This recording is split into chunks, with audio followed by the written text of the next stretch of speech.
पूर्वी चंपारण जिले के केसरिया प्रखंड क्षेत्र के तटीय गांव कढ़ान पंचायत के वार्ड नंबर 9 और 10 समेत कई गांव जलमग्न होने के कगार पर पहुंच गए हैं। गंडक नदी का पानी तेजी से गांव की ओर बढ़ रहा है, जिसके कारण कढ़ान और ढेखा पंचायत के करीब आधा दर्जन से अधिक गांव का निचला इलाका बाढ़ की चपेट में है। विभागीय जानकारी के अनुसार नेपाल में हो रही भारी बारिश के कारण पानी बढ़ रहा है। कढ़ान पंचायत के वार्ड नंबर 9 में नदी का कटाव तेजी से हो रहा है। जानकारी के अनुसार अब तक करीब 250 मीटर की दूरी तक जमीन का नदी ने कटाव किया है। हालांकि लगातार नदी में जलस्तर को बढ़ते देखते हुए प्रशासनिक तौर पर तटबंध की निगरानी बढ़ा दी गई है। वहीं जलस्तर के बढ़ने की वजह से प्रभावित इलाके के लोग सुरक्षित स्थानों पर पलायन में लगे हुए हैं।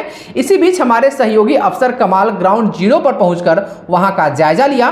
देखिए यह रिपोर्ट।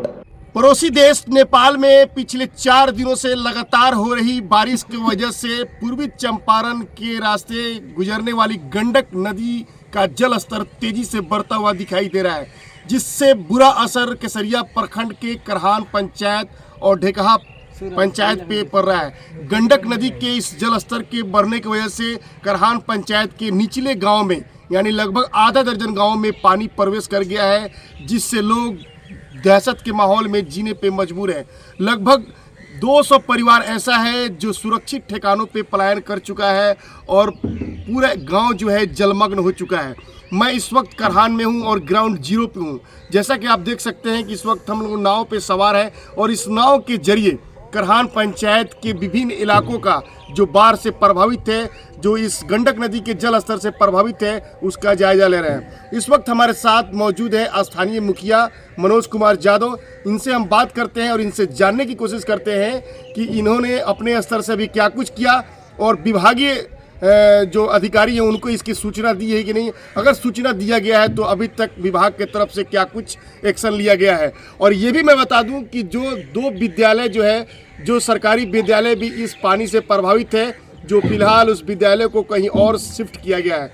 मुखिया जी, आप ये बताएंगे कि जो जिस तरह से जलस्तर बढ़ा और आपके पंचायत का लगभग वार्ड नंबर 9 और 10 तेजी से इससे प्रभावित हुआ और आधा दर्जन गाँव प्रभावित है, क्या कहना है, क्या कुछ अभी आपके तरफ से किया गया? देखिए, ये जो मेरा 8, 9, 10 और तीनों वार्ड है वो हर समय जल के चपेट में आ जाता है, लेकिन अचानक कल ही इतना बढ़ा हुआ कि आज सुबह हमने पूरे वार्ड नंबर 9, 10 और 8 का जायज़ा लिया।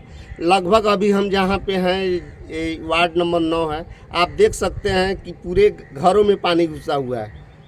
ये देख लीजिए, ये पूरा घरों में पानी है और लगभग 200 लोग जो है अपने कुटमैते अपने हित के यहाँ चले गए हैं। और जहाँ तक सवाल है ब्लॉक का, तो अभी तक विशेष कुछ सुविधा नहीं है, लेकिन हम सीओ साहब से बात किए हैं। सीओ साहब का है कि जितना जल्द से जल्द होगा व्यवस्था की जाएगी। जैसे यहाँ नाव का तुरंत व्यवस्था हो जाए, तिरपाल का व्यवस्था हो जाए, खाना का व्यवस्था हो जाए, और मवेशी है उसके लिए भूसा का व्यवस्था हो जाए, ये सब चीज़ जरूरी है। जैसे कि मैं बता दूं कि यहाँ पर ज़्यादातर किसान लोग बसते हैं और ज़्यादातर जो पशु जिनके पास है उनको काफ़ी परेशानियों का सामना करना पड़ रहा है।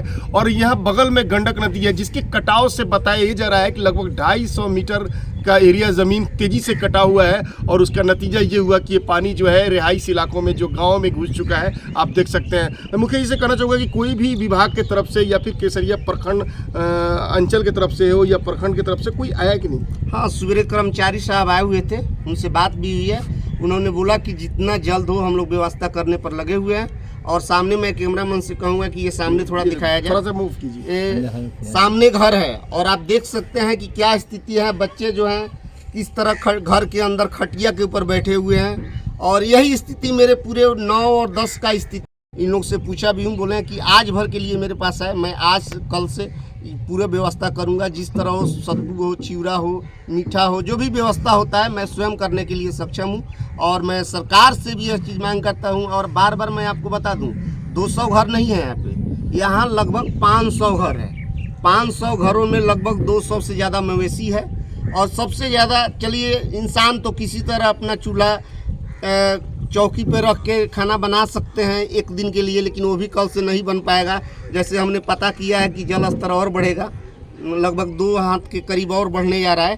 तो यह स्थिति है। और मैं आपको बता दूं, थोड़ा कैमरा मैंने पूरे गांव को दिखाइए आप, पूरे गांव में पानी घुस चुका है और बहुत बुरा स्थिति है।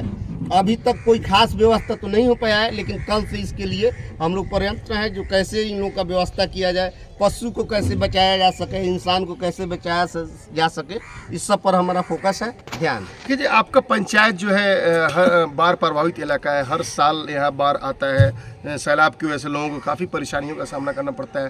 तो क्या कुछ जैसे अभी आप मुखिया हैं तो फ्यूचर में फिर इस तरह की मुसीबत ना हो, इस तरह की परेशानियों का सामना ना करना पड़े, इसके लिए कुछ आपने कुछ प्लानिंग नहीं किया? हाँ, प्लानिंग है यही कि हम इस वार्ड के लोगों से आग्रह करूंगा कि भाई यह तो हर साल जो अब नदी मेरा कटाव की तरफ आ रहा है, और आपने देखा कि 8 दिन पहले आप भी आए थे, ये जो अब घरों के बगल में कटाव आ गया है और हमने बार बार आवाज़ उठाया, सरकारी स्तर से कोई खास काम हुआ नहीं। अगर रात में कटाव हो जाए तो हमें लगता है कि ये 500 आदमी जो है रातों रात डूब जाएगा, मर जाएगा, और ऊपरी स्तर पर कोई भारी व्यवस्था नहीं हुआ। हम बहुत हल्ला हो करते रह गए और किसी तरह खाना पूर्ति करके छोड़ दिया गया है। तो हम आग्रह करेंगे गांव के लोगों से कि ये फ्यूचर बचा रहे, इस बांध के उस साइड में जाए, या कैसे ये घर बचेगा, कैसे वार्ड बचेगा, इस पर सरकार को भी ध्यान देना होगा। चूँकि यह बहुत लंबा काम है, मुखिया फंड में तो इतना आता नहीं है।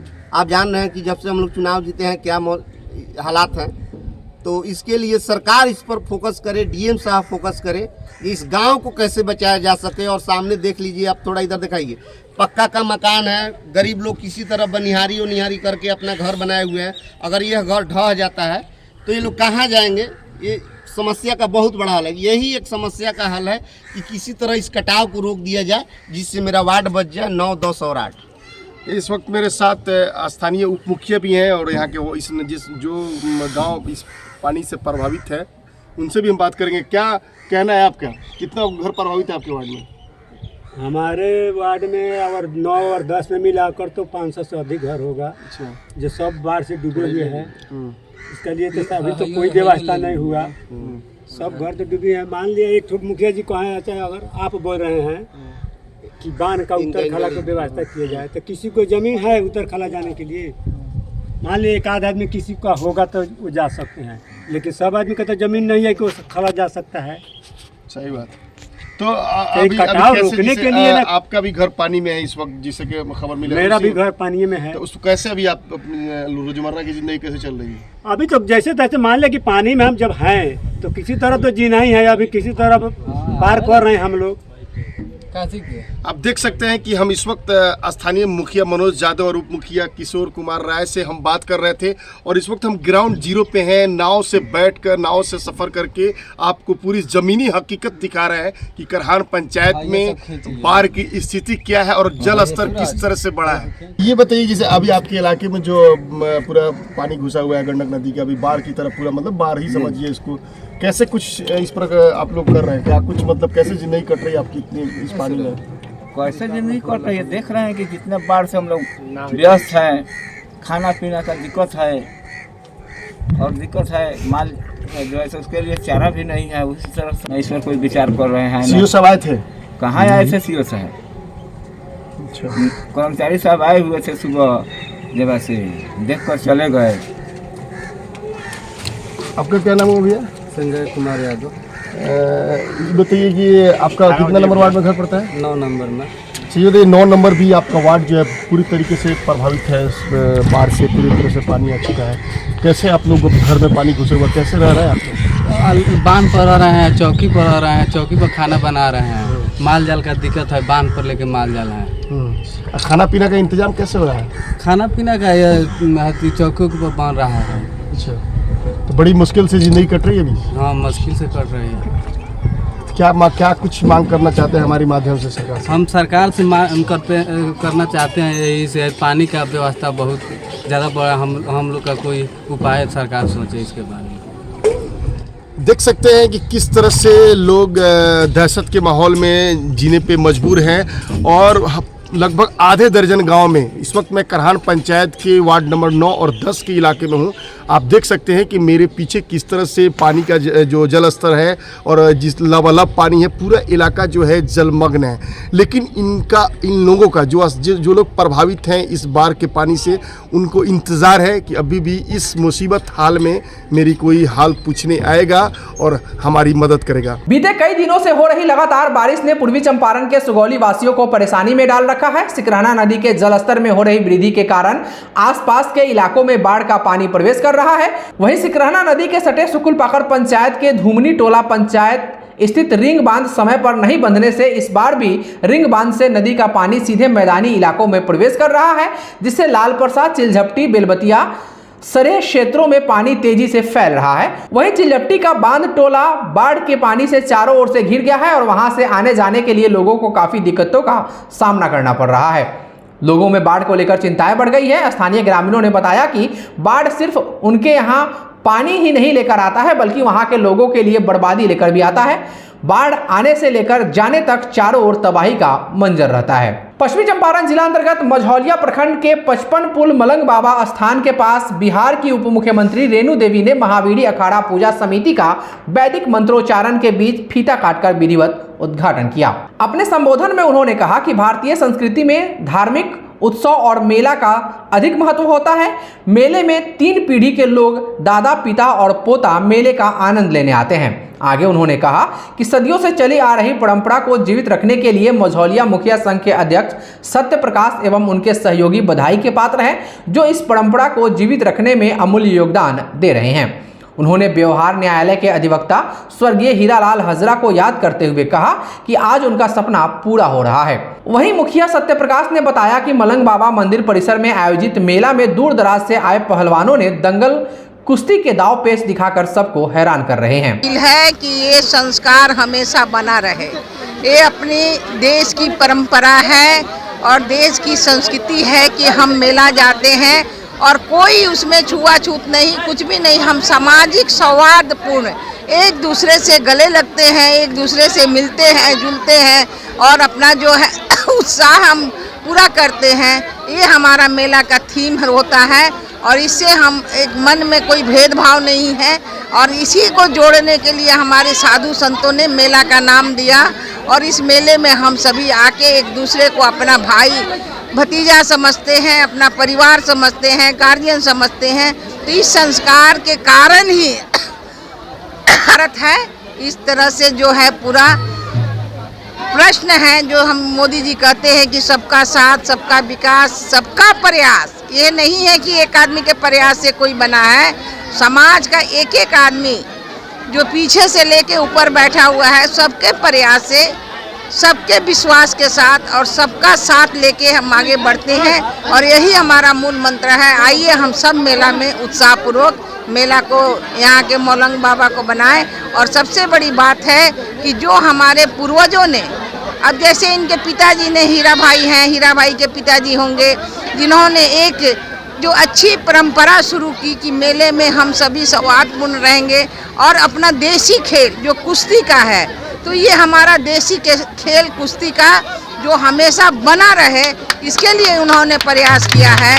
उसके लिए मैं उनको बधाई देती हूँ। पश्चिमी चंपारण जिला अंतर्गत नरकटियागंज प्रखंड के जन वितरण दुकानदार आजकल पॉस मशीन में नेटवर्क की समस्या को लेकर परेशान हैं। इस समस्या को लेकर राजपुर दुमकड़िया के पैक्स अध्यक्ष श्रीकांत चौधरी, सोना सती के दुकानदार सुरेश पांडे, विक्रमपुर के सतीश यादव, रुपौलिया के शकील अहमद भोला, सिरिसिया के शेख फखरुद्दीन आदि जन वितरण दुकानदारों ने बताया कि जुलाई माह की राशन वितरण के लिए 22 जुलाई को मशीन खुली, तभी से समस्या आ रही है। रोज लाभुक आते हैं और नेटवर्क की समस्या को लेकर वापस चले जाते हैं। वहीं लाभुकों में इस समस्या को लेकर आक्रोश व्याप्त है। लाभुकों का कहना है कि सरकार द्वारा राशन तो दिया जा रहा है, लेकिन इसके लिए प्रतिदिन जन वितरण दुकानदारों का चक्कर लगाना पड़ता है। घंटों लाइन में इंतजार करने के बाद उनको राशन नहीं मिल पाती है।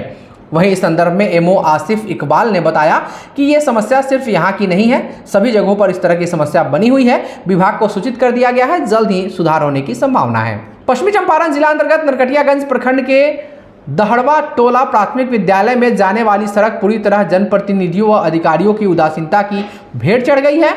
यहाँ विद्यालय तो है, लेकिन आने जाने का रास्ता बरसात में इतना खराब हो जाता है कि आए दिन बच्चे कीचड़ में गिर जाते हैं। रास्ता कीचड़ नुमा होने के कारण बच्चों की पढ़ाई भी बाधित हो रही है। कई बच्चे स्कूल भी नहीं आ पा रहे हैं। यहाँ कार्यरत शिक्षक भी इस समस्या से परेशान हैं। विद्यालय के शिक्षक वीरेंद्र पंडित ने बताया कि हर साल बरसात में यह समस्या बनी रहती है। इसके लिए पंचायत प्रतिनिधियों से कई बार कहा गया, लेकिन आज तक इस विषय पर कोई पहल नहीं हुआ है। उन्होंने कहा कि कीचड़ के चलते बच्चे स्कूल नहीं आ पाते हैं। वहीं इस समस्या को लेकर स्कूली छात्र छात्राओं में आक्रोश व्याप्त है। धारवाड़ स्कूल में पढ़े दोनों भर जाते पूरा पाप को खो गला पूरा आदमी सुन तो बड़े से बीत जाला।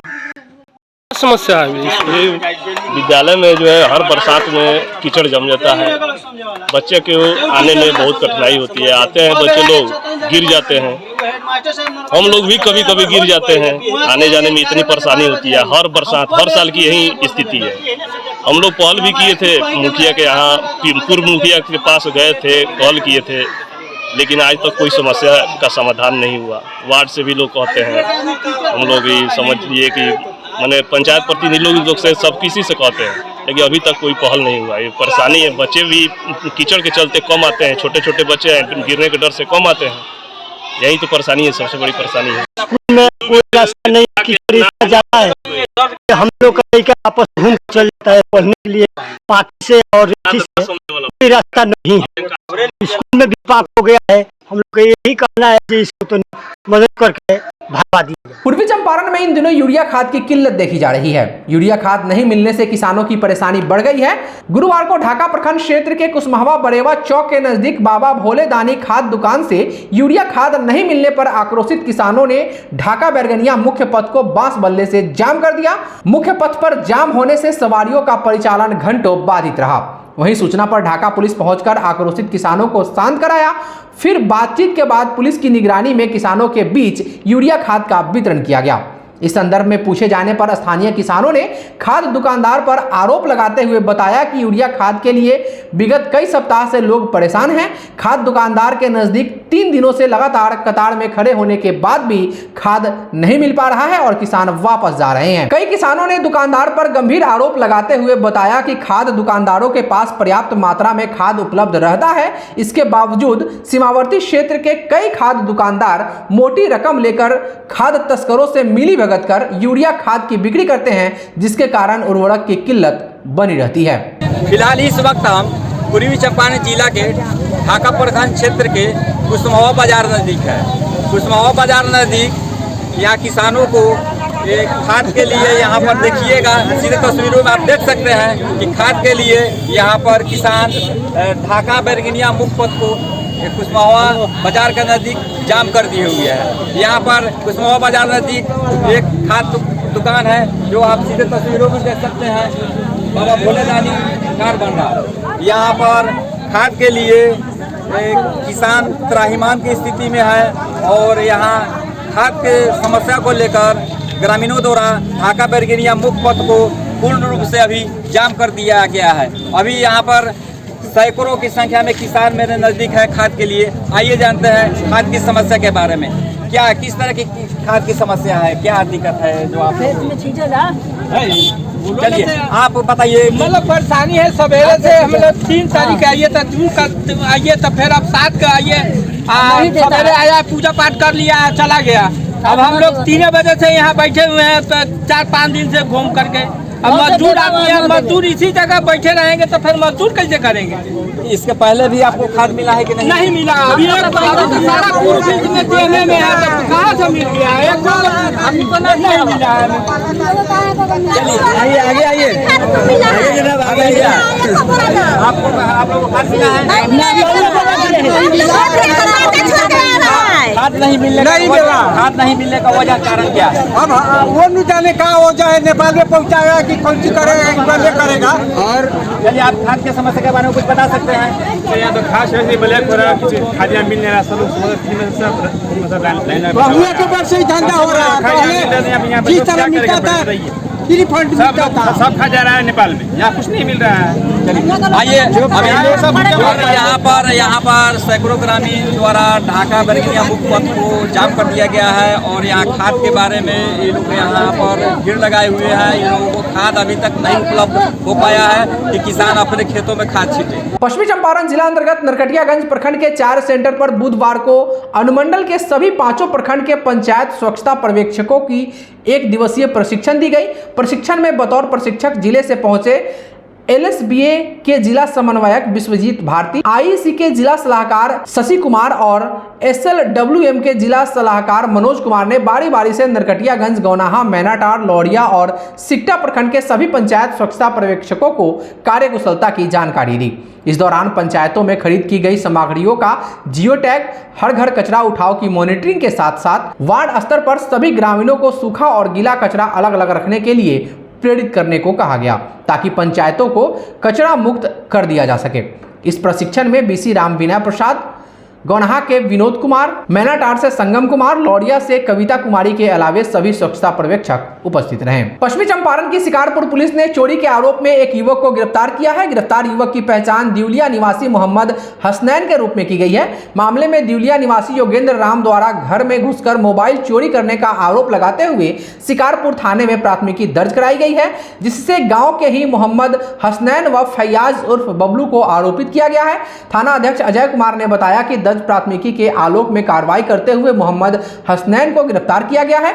चोरी की मोबाइल भी बरामद कर ली गई है। मामले में अग्तर कार्रवाई करते हुए गिरफ्तार आरोपी को जेल भेज दिया गया है। पश्चिमी चंपारण के शिकारपुर थाना क्षेत्र स्थित रामपुर गांव निवासी आनंद मिश्रा की पत्नी नेहा देवी की मौत होने का मामला प्रकाश में आया है। जानकारी के मुताबिक ऑपरेशन से प्रसव होने के बाद उक्त महिला की मौत हो गई।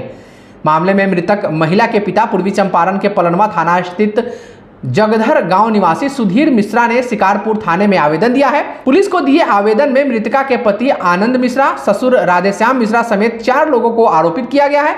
सुनिए मामले में मृतका के पिता ने क्या कहा। मामला यही है कि जो लोग हमारे लड़की का टॉर्चर करता था और यही कहता था कि अपने बाप मतारी से टीवी, वॉशिंग मशीन, फ्रिज और LED टीवी ये सब मांग करके लाओ तो रखेंगे, नहीं तो तुमको घर से निकाल देंगे, तुमको मार करके फेंक देंगे।